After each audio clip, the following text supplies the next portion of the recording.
Now, yang ketiga adalah penyakit acute hepatitis yang telah di-announce, diumumkan oleh apa ni orang kata WHO. Sepanjang yang saya baca, lebih kurang 170 kes dilaporkan di seluruh dunia. Macam tak banyak, punyalah penduduk dunia berbilion-bilion, tiba-tiba 170 kes ni yang jadi pelik pula. Okay, kenapa dia pelik? Sebab penyakit hepatitis ni bukan penyakit baru, dia dah penyakit yang lama. Kami dulu exam pun dah kena jawab dah hepatitis ni. So kita dah ada pemahaman tentang hepatitis. Apa yang menyebabkan penyakit radang hati? Hepatitis bermaksud radang hati. Hati tu apa? Hati tu dia duduk dekat kanan, bahagian bawah daripada paru-paru kita. Kalau boleh rasa ada tulang dekat kita punya angle ni, dekat dalam tu ada hati. Kalau makan ayam tu, satu tu pedal kan, yang lembut sikit tu adalah hati ayam sebenarnya. So, radang hati dijumpai tanpa kita faham apa punca dia. Sepatutnya radang hati ni dia berlaku disebabkan oleh virus hepatitis A, B, C, D, E dan juga autoimmune bla bla bla. Dia ada sebab. Ni kita boleh jumpa kenapa dia kena penyakit hepatitis. Tetapi apa yang berlaku sekarang, 170 kes yang dilaporkan baru-baru ini kepada WHO tak ada sebab. Dia orang dah cari semua benda tak ada sebab. Dan dia berlaku di kalangan kanak-kanak berusia 1 bulan sehingga 18 tahun. Jadi dia orang tak jumpa sebab kenapa.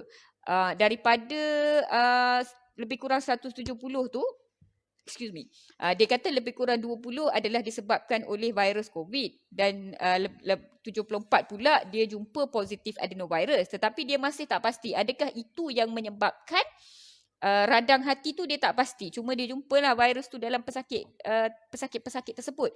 Dan di Malaysia, apa yang berlaku adalah seorang kanak-kanak di Sabah disahkan ada jangkitan radang hepatitis ni sehingga menyebabkan transplant of liver, iaitu dia punya hati sendiri dikeluarkan dan dimasukkan hati orang lain.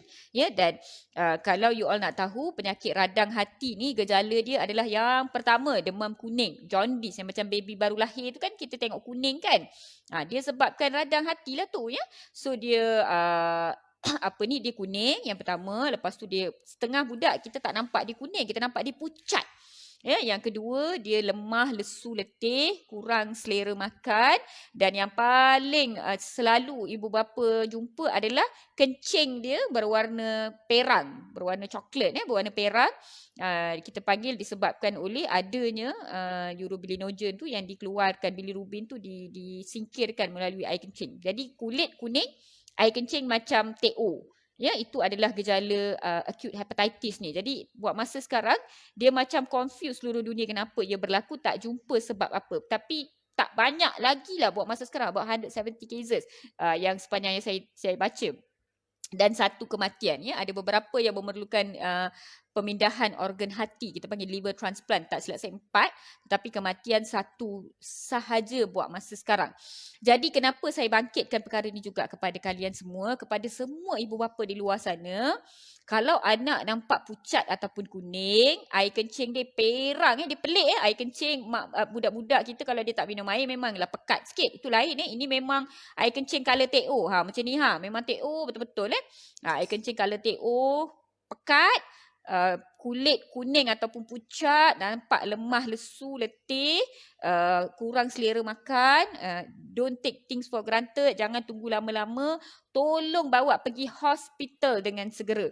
Mana-mana hospital berdekatan dengan anda, bawa pergi ke Jabatan Kecemasan. Kalau hospital jauh, bawalah pergi ke klinik dengan cepat.